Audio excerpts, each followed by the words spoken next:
Hello guys, welcome back to Mina's Corner. Today I'm making meat pie, but I'm making meat pie with a twist. Two things I changed are the shape and the taste of the dough. So if you've watched my video or my reel where I explained how you can achieve the perfect meat pie crust, then you will understand this whole process over here. But basically I'm just going to go through the ingredients I used. I used some flour, some salt, a pinch of salt, a teaspoon of baking powder, and 1 cup of full fat yogurt. This is actually low fat yogurt, but I advise that you use full fat yogurt for this recipe. And I also used butter, a good amount of butter. So yeah, that's what I used, and I mixed everything properly. I added a little bit of water, cold water to be precise, a little bit of it, which you're going to see very soon. And after that I would wrap it up and put it in the fridge or the freezer. You can make this in batches and store it in the freezer depending on when you want to make use of it. It can last a long time in the freezer as long as there's electricity. Yeah.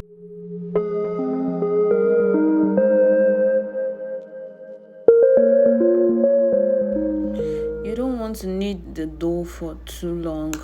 You just want to fold. Basically, this is not bread, so you don't want to knead the dough like if you're making bread or the dough that you use for bread. So you just want to slightly fold this until everything is folded or everything is incorporated into the dough, and that's it.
At this point, I would just wrap it up in a cling film. You can put it in a nylon bag if that's what you have, but just make sure to wrap it properly so that water does not get into it. And you want to keep this in your fridge if you're going to use it at this particular moment. But if you will not use it, then you should put it in your freezer until you're ready to use.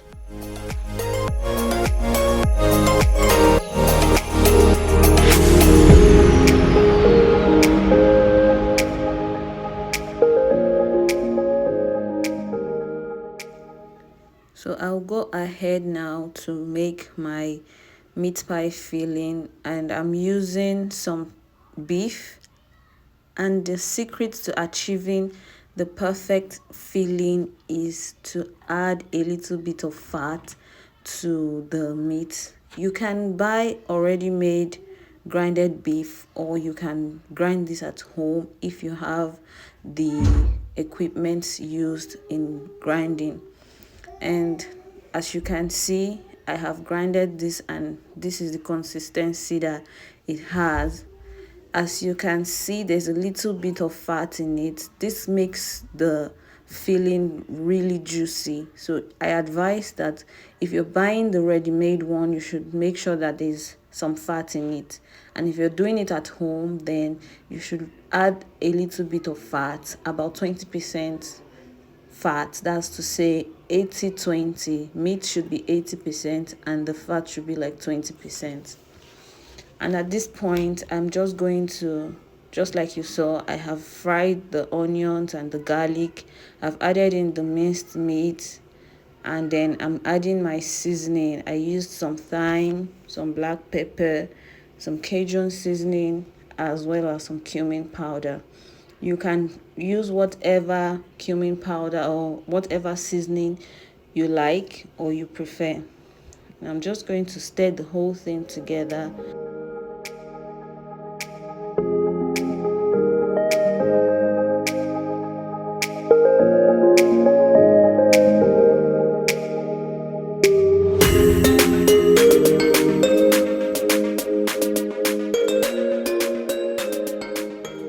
Once everything is combined properly, I would add my diced Irish potatoes at this point. It's not been cooked, it's raw, as well as my carrots. And you can add whatever vegetables you have. You can add some green peas, green peppers, some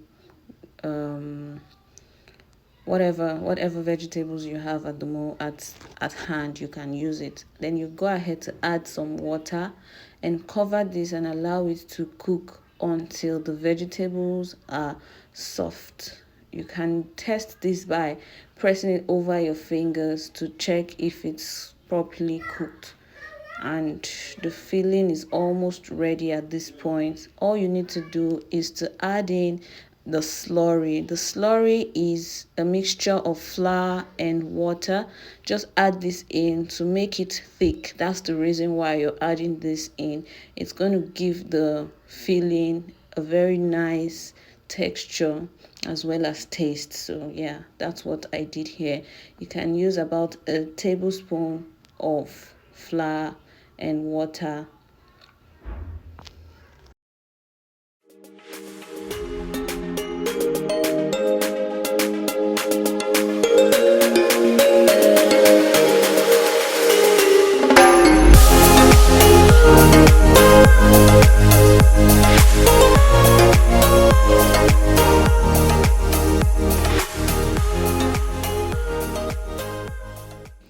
You can store your filling if it's too excess, or you can make it in excessive quantity so that you can keep the remaining one in the freezer until you're ready to use again. And this is the dough. I just brought it out from the freezer and this is what it looks like. It's strong, but don't be scared. It's not going to be strong for too long. Once you start rolling it, it cooperates very fast. So yeah, I'm just going to roll this out until it's thin, not completely thin, but yeah.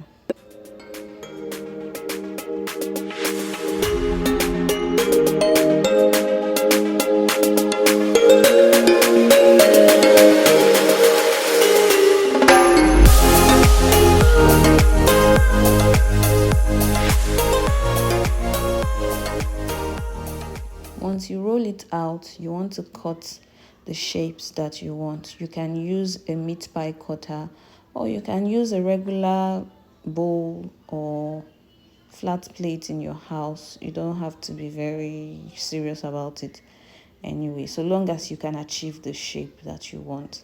So I'm going for this round shape today. I'm not going for the classic meat pie shape, but yeah, basically that's what it is. And once I cut it out, I'm going to add my filling to the center. Make sure that it doesn't get to the sides. Just make sure it's at the center so that you can lock this properly. And then the next thing we would do is to lock it with the other side, just like so, and make sure to press the edges together, just like so.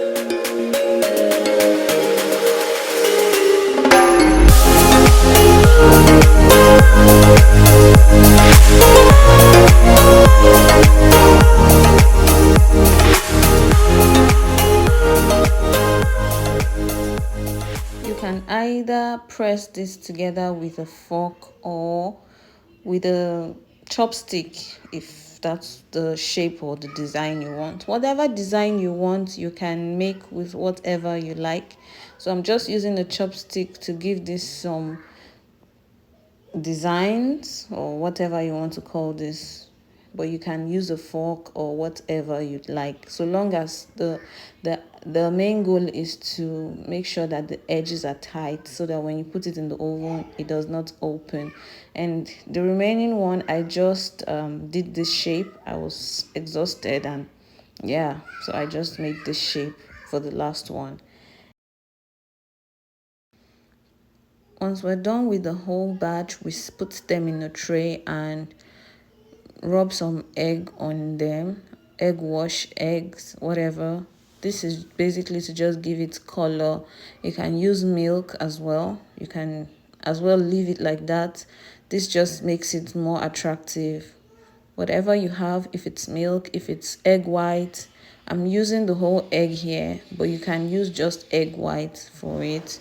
So, and then we want to poke it with a fork, and the next thing is to put it in the oven. My oven was already preheated to 180 degree, so now I just put it into my oven and I bake for about 15 to 30 minutes, depending on how hot your oven is. And this is the final look. This is how it looks. It was really tasty, plus the yogurt gave it some extra kick, a different taste to it, which was not like the regular. It was really nice, and it was flaky as well. The beef was very juicy, or the filling was very juicy. And yeah, this is how it looks. If you like, you can recreate this recipe and let me know what you think about it, especially because we added some yogurt to it. So it's really nice. Thank you for watching. I hope to see you in my next video. Bye.